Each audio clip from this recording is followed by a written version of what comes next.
Hi guys, ఈరోజు మన vlog ఏంటో తెలుసా? సో చిన్న చిన్న ముక్కలుగా చేసుకున్న ఆవకాయ పచ్చడి అనమాట. సో బావ వచ్చేసి ఇండియన్ స్టోర్ నుంచి ఎక్స్ట్రాగా ఒక మామిడికాయ తీసుకొని వచ్చారు.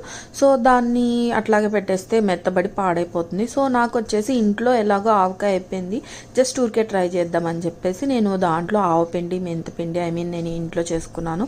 కొలతలు ఏమీ పెట్టుకోలేదన్నమాట, ఎందుకంటే నాకు కొలతలతో చేయడం అస్సలు రాదు.